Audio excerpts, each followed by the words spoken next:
साथियों, मणिपुर में जो चल रहा है वो दरिंदगी की इंतहा है। कोई भी व्यक्ति जो इस सभ्य समाज में रहना चाहता है बिल्कुल भी इस बात को बर्दाश्त नहीं कर सकता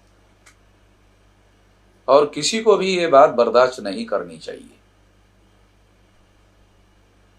टीवी पर वहां के मुख्यमंत्री ने यह बयान दिया। एक पत्रकार जब उनको पूछ रहे थे तो बोल रहे थे कि ऐसी तो सैकड़ों घटनाएं मणिपुर में हो रही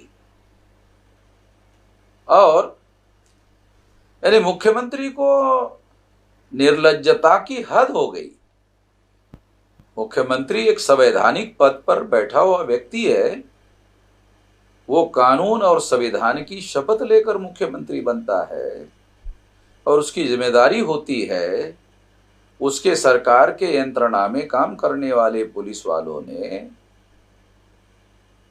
आदिवासी महिलाओं का ये कहना है जिनको निर्वस्त्र घुमाया गया, जिन पर अन्याय और अत्याचार किया गया, उनका बयान है कि ये सरकार के लोगों ने और पुलिस वालों ने उनको हिंसा करने वालों को हैंडओवर किया।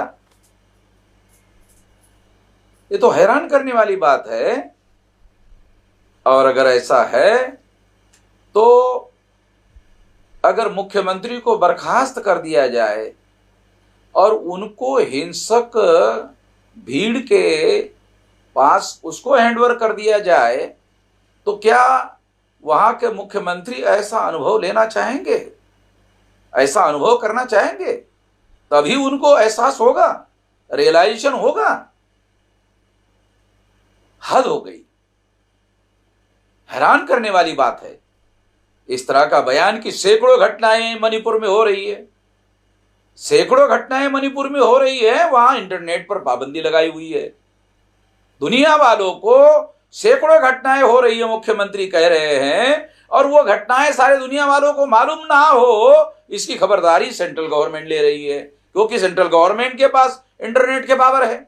इंटरनेट सेंट्रल गवर्नमेंट बंद कर रही है। यानी सेंट्रल गवर्नमेंट को मालूम है हमारे पास जो सूचनाएं उपलब्ध है उसके अनुसार सेंट्रल गवर्नमेंट को भी मालूम है, जानकारी है सेंट्रल गवर्नमेंट के पास में। मगर सेंट्रल गवर्नमेंट ने किसी प्रकार के कार्रवाई का आदेश राज्य सरकार को दिया, ऐसा कोई सबूत उपलब्ध नहीं है। इसलिए सेंट्रल गवर्नमेंट के इनएक्शन की वजह से, यानी किसी प्रकार की एक्शन ना करने की वजह से ये सारा मामला इतना गंभीर हुआ है, ऐसे कहा जा सकता है। इसलिए मैं ऐसा मानता हूं कि जिस तरह की व्यवस्था, जिस तरह का हंगामा और जिस तरह की घटना घटित हुई, उससे वहां की कानून और व्यवस्था की स्थिति पूर्णतः फेल हो गई है। गवर्नर का खुद बयान है, गवर्नर ने जो बयान दिया उससे उस पर भी मैं बहुत हैरान हूं। गवर्नर को उस सरकार को बर्खास्त करने के लिए सेंट्रल गवर्नमेंट को रिपोर्ट भेजना चाहिए। गवर्नर ने यह काम किया ऐसी कोई खबर नहीं है।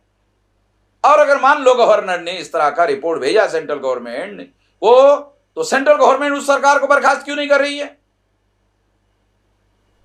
सेंट्रल गवर्नमेंट वहां पर आदिवासियों में और मैतेई समुदायों में झगड़ा लगाने के राजनीतिक मकसद के काम में लगी हुई है। नॉर्थ ईस्ट रीजन में भारतीय जनता पार्टी को फैलाने के लिए इस तरह की नीच घटनाओं का इस्तेमाल करने के लिए वो कोशिश कर रही हैं। इन घटनाओं से तो यही प्रूव हो रहा है।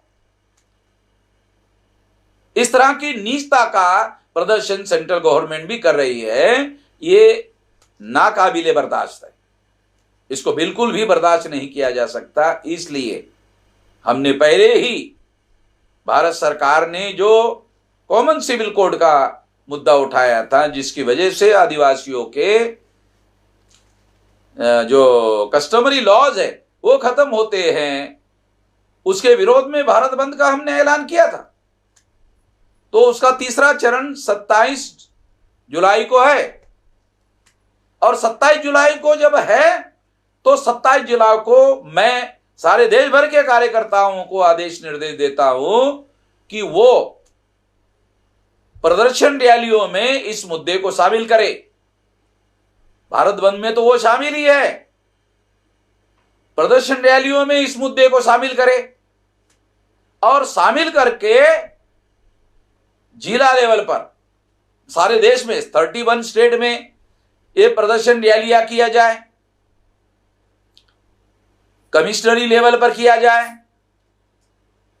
डिस्ट्रिक्ट लेवल पर किया जाए, तहसील लेवल पर किया जाए, ब्लॉक लेवल पर किया जाए, ग्राम पंचायत लेवल पर किया जाए। सारे देश के कार्यकर्ताओं को मैं आदेश निर्देश देता हूं कि जहां जहां भी हम लोग संगठित रूप से काम कर रहे हैं वहां वहां संगठित होकर प्रदर्शन रैलियां प्रोटेस्ट करने के लिए, विरोध करने के लिए पूरी ताकत लगाकर बड़े पैमाने पर इसको किया जाए। हम सारे देश भर में सोशल मीडिया में इसका कैंपेन शुरू कर रहे हैं, उसके साथ साथ सारे देश भर में इससे संबंधित पर्चे निकाल रहे हैं। ये पर्चे सोशल मीडिया में वायरल किए जाएंगे।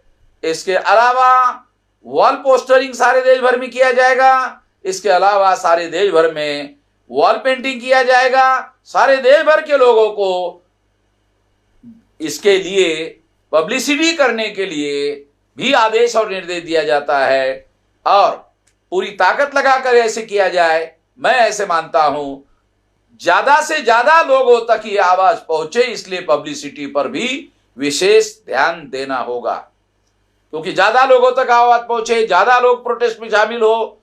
अगर ये हमारा मकसद है तो निश्चित रूप से पब्लिसिटी पर भी हमारे कार्यकर्ताओं को ज्यादा से ज्यादा ध्यान देना होगा।